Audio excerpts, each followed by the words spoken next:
5665. Licensed in D.C., Maryland, and Virginia. MHIC 140530. Jamie Whitten in the Hadid Carpet Cleaning Traffic Center. Beltway, Greenbelt into New Carrollton. Unusual delays. Those of you that are in the stop and go. Better news up ahead. The crash now to the shoulder. Inner loop as you come up to 450 Annapolis Road. With all lanes reopened, I'm starting to see that pace move a little bit better through there. Southbound 95, it's now a slow merge to get you onto the outer loop of the Beltway around to Silver Spring. 270 stop and go through Urbana and Hyattstown. Beyond that, still in good shape into Rockville. Slows on the spur. Now from GarageDoorRepair.com, the WMAL Weather Channel forecast. A couple of clusters of showers, thunder showers dying off and heading east and south of us this morning, but they may be back as we get into the afternoon. A mix of clouds and sunshine with a few storms later, 88. Threat for showers and thunderstorms early tonight, 70. And a few showers and thunderstorms tomorrow, 85. From the Weather Channel, meteorologist Ray Stajic on WMAL. 72 in D.C., John Matthews, WMAL News. Now, on 105.9 FM and streaming worldwide on the WMAL app. O'Connor and Company. News, politics, entertainment. This is O'Connor and Company.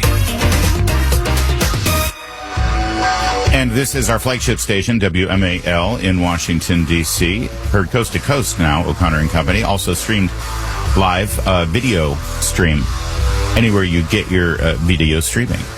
Roku, Samsung TV, Amazon Fire, Amazon Prime. Get the Salem News Channel. You can watch the show. You can see how handsome Hans von Spakovsky is, who joins us in just 30 seconds. Also, we get an update on the conflict in Iran with Jim Hansen coming up in 30 minutes. And in the next hour, we'll get the latest out of the data center wars happening in Northern Virginia with Nick Minnock of WJLA, ABC 7. That and a whole lot more coming up. But as I mentioned, Hans von Spakovsky is Senior Legal Fellow at Advancing American Freedom. He's a veteran of the Justice Department Civil Rights Division, specifically the Voting Rights Division. He's an election law expert, and he's the perfect man to have right now on this program today. Hans, good morning. Thanks for joining us.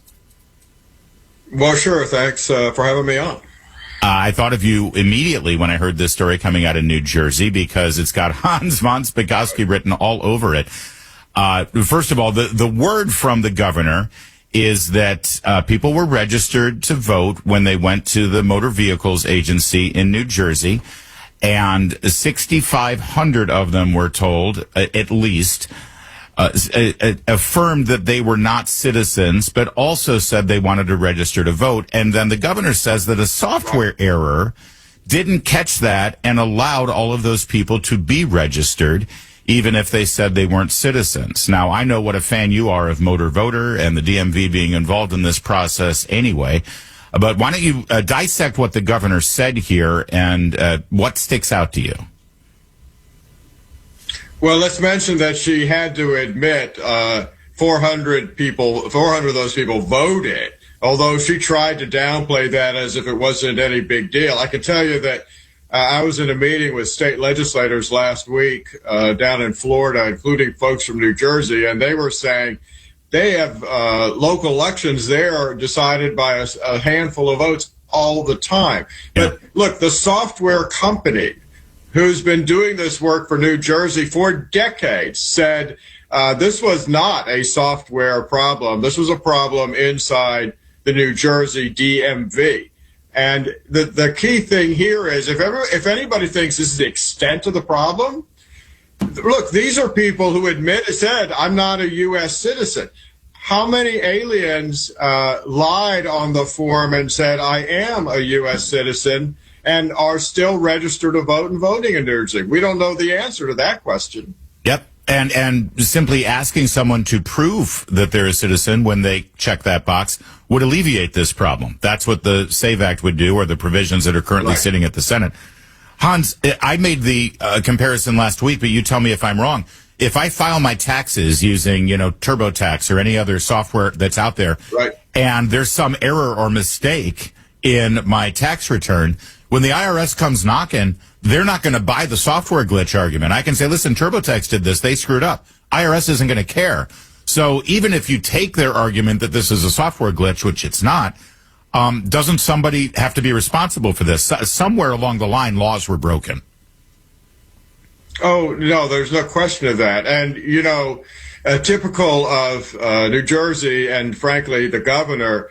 You know, she was talking all about transparency at her news conference where she had to admit all this happened, but now she's refusing to actually provide any information to the Department of Justice about this. And I would remind folks that not only is the Department of Justice charged under federal law with enforcing the list maintenance provisions of federal law, which require clean, accurate voter rolls, but it's a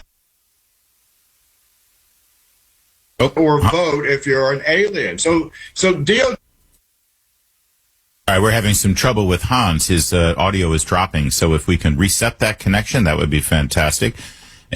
And once we reset, we'll follow up with him, because I think what he's saying there is it's illegal for non-citizens to vote. I believe it's also illegal for non-citizens to register to vote.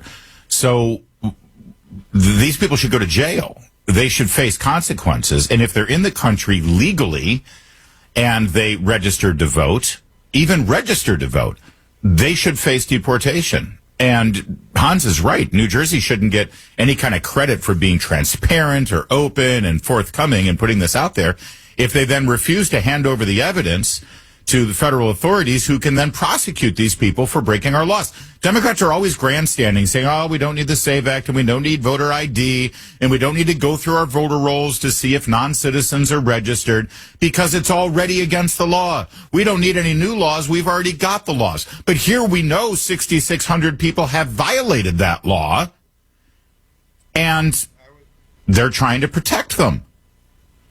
You know, you can't stand there and tell me we don't need any new laws to protect non-citizens from registering to vote, and then at the same time not help and participate in convicting those people who just broke that law that you're hanging your hat on. Hans is back with us. If they registered to vote, these people broke the law. They should face criminal charges, right?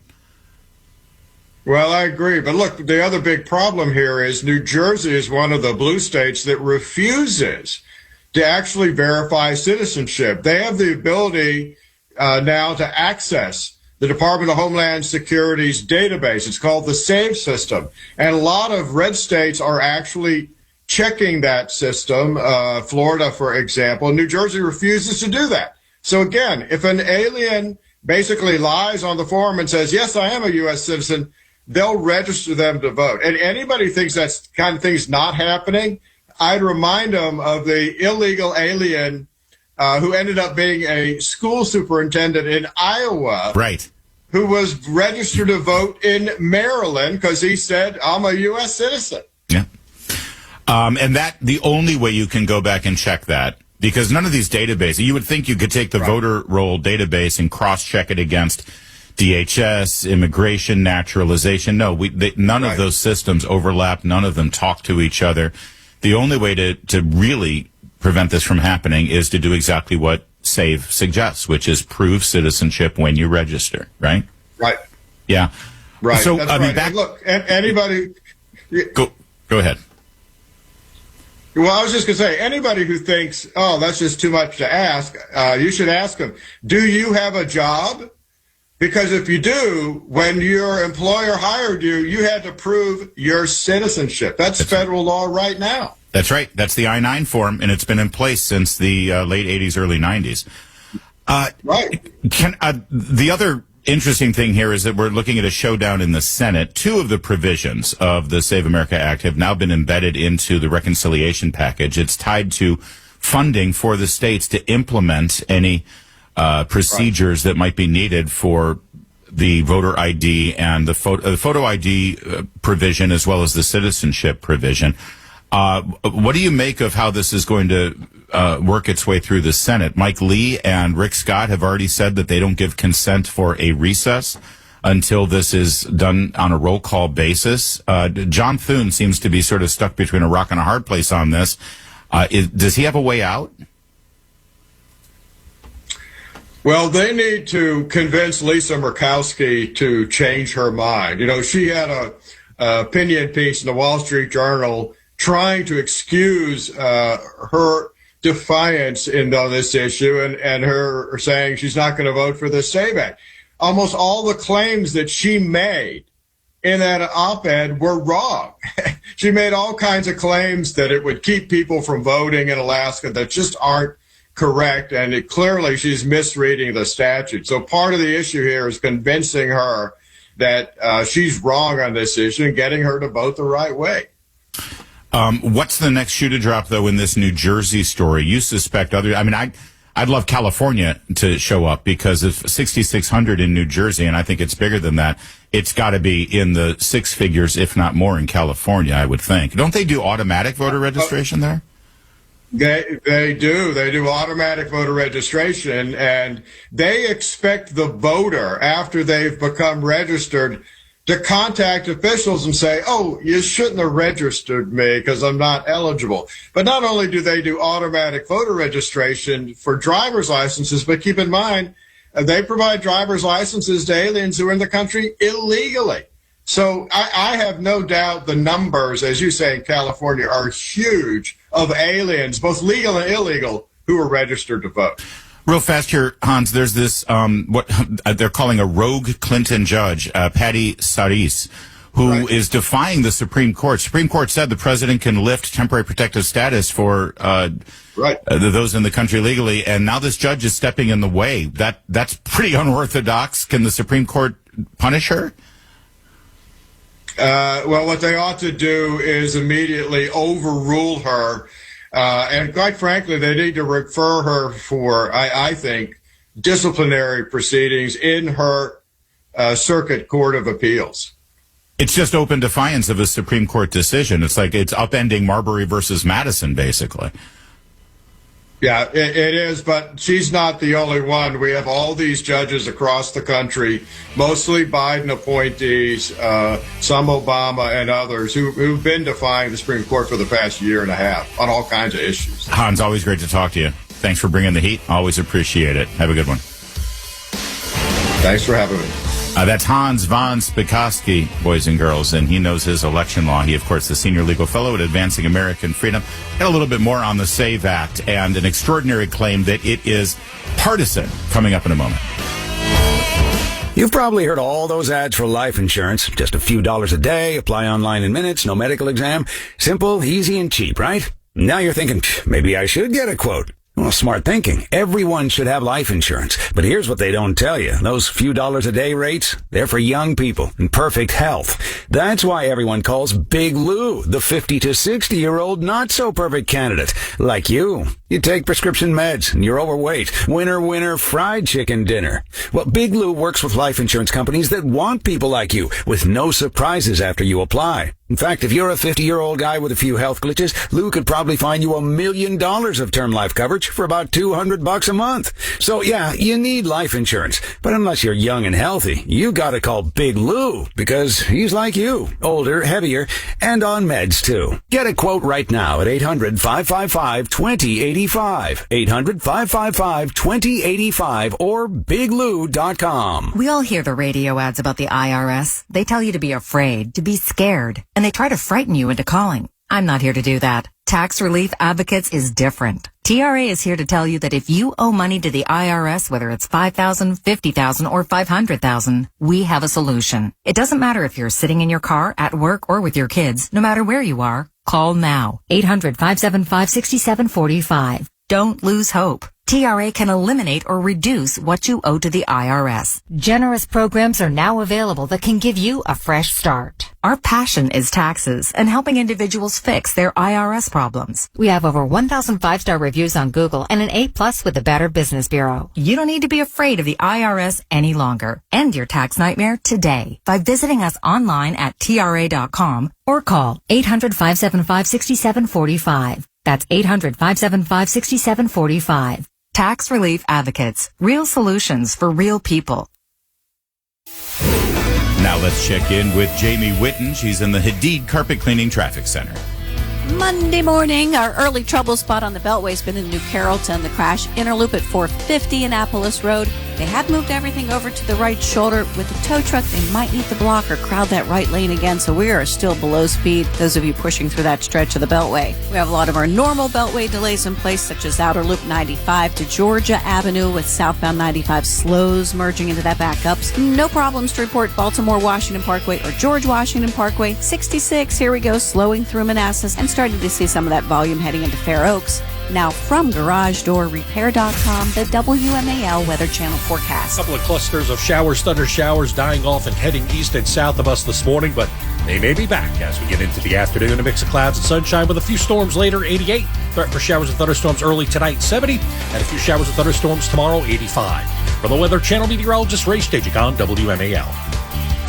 Fresh chopped veggies, big flavor, plenty of protein. Nick the Greek serves up Greek food that hits every craving. Gyros, plates, salads, and more, made fresh every day. Nick the Greek. Good times start with great food. A better life with Dr. Sanjay Gupta. There are lots of things you can measure to get an idea of how healthy you are at any given moment. Temperature, heart rate, blood pressure, just to name a few. But how about how healthy you will be and how long you're likely to live? According to a new study out of the University at Buffalo, 2 simple strength tests are pretty accurate at predicting longevity in older women. One is hand grip strength, and the other is how quickly people can stand up from a seated position without using their arms. By the way, I remember interviewing former President Jimmy Carter when he was quite old and being really impressed how he just popped out of the chair without using his arms. Not a lot of older people can actually do that. But I think the message here is that maintaining strength as you age is going to help you perform everyday activities, but also help you avoid injury and stay independent. I'm Dr. Sanjay Gupta, helping you live a better life. Making sense of your world.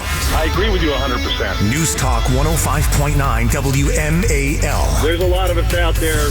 Making sense of the news. WMAL's Vince Colonnese. Weekdays at noon on 105.9 WMAL. Making sense of the news. Staying ahead of the breaking news cycle. This is O'Connor and Company, live from the ReliefFactor.com studio. Yeah, and here's what I don't understand about the Save America Act. You know, when they were grandstanding a couple of months ago, when John Thune was out there saying, I support the Save America Act, John Cornyn desperately trying to keep his seat in the Senate, fighting off the opposition of Ken Paxton. He had like $100 million that he spent trying to keep his seat, and he still lost in the runoff. But you'll remember, he said, I'm all in for the SAVE Act. I'm all in for the Save America Act. He wrote an op-ed in the New York Post. He said, but of course he didn't actually use his influence to actually push it through and get it done. But he said he was in support of it. Well, I looked and I saw that the Save America Act proposed by Senator Mike Lee had 49 co-sponsors. That plus Senator Lee brings it to 50.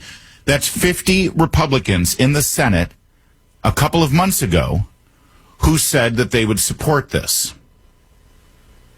So 50 is all you need with a reconciliation bill, because the vice president then breaks the tie. So they have the votes, or at least they had the votes.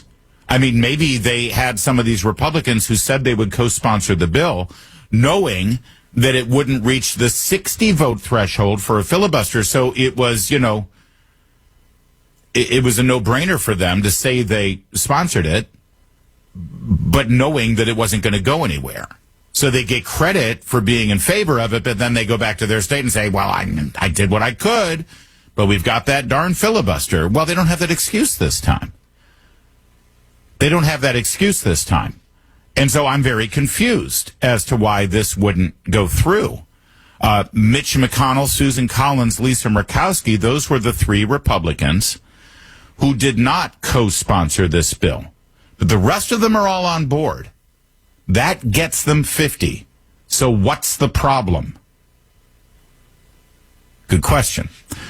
So here's one of those co-sponsors, John Kennedy, who, by the way, has been very defensive of John Thune. He's friends with John Thune. They're all friends with John Thune.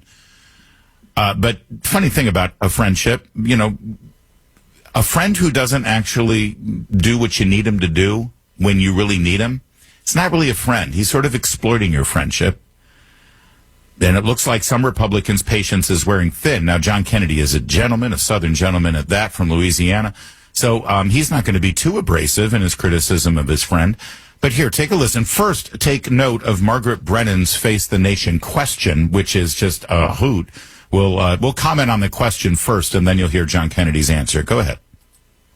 You wanted to move forward on what the House just started the process on. That would be a party line. Ma'am. That would be a party line vote. That would be Republicans jamming this thing through. And the SAVE Act, as you know, or even some version of it, is highly partisan, highly controversial. Bigger picture. Isn't it going to hurt faith in our election process if a Republican-only policy to change how elections are run is rammed through 100 Oh, my gosh. I got to pause there. First of all, it's highly partisan, because only Republicans have voted for it. Well, 80% of the American people support this. 75% of Democrats support this. So it's only elected officials who call themselves Democrats who are opposing this thing, number one. But number two, I'm trying to remember, wasn't there a law passed that only had Democrat votes that completely upended critical systems in this country? Oh, yeah, your health insurance. The Affordable Care Act got, how did Margaret Brennan put it? Rammed through by only Democrat votes. That was celebrated as groundbreaking and historic. And I believe Joe Biden called it a BF deal. And it completely ruined our healthcare delivery systems in this country. Everyone who's now screaming and complaining, every Democrat, like Bernie Sanders, who's screaming about how we're the richest country in the world and people are dying and can't get health insurance. Thank Obama. Thank Democrats. Thank the Affordable Care Act. But of course, that was always the plan. They wanted to destroy what was left so that they could then build and replace a national healthcare system like Canada and England. But that was rammed through Margaret Brennan. And wasn't nearly as popular, as citizenship requirements and a photo ID. But here's John Kennedy's answer. It's very instructive. Take a listen. Out from the election? No. In my opinion, for both sides to have credibility in the elections, in our elections, we need to do two things and only two things. Number one, you have to prove you are who you say you are in order to register to vote and to vote. And number two, however you decide to vote, that's up to the states. We need to go back to having an election day, not an election month. We've got to know the results of election that night or shortly thereafter if it's close. Kennedy went on to say that he thinks they have the votes and his good friend John Thune should get it done. Watch that space this week. It's going to be really good. John Kennedy's always on the top of his game, though. You know why? I suspect he might be taking Think Factor. You can tell who's taking Think Factor and who isn't, because as fast as life moves, you want to stay sharp, focused, and clear-headed. And it's not always easy. And that's why the same company that brings you Relief Factor has developed Think Factor.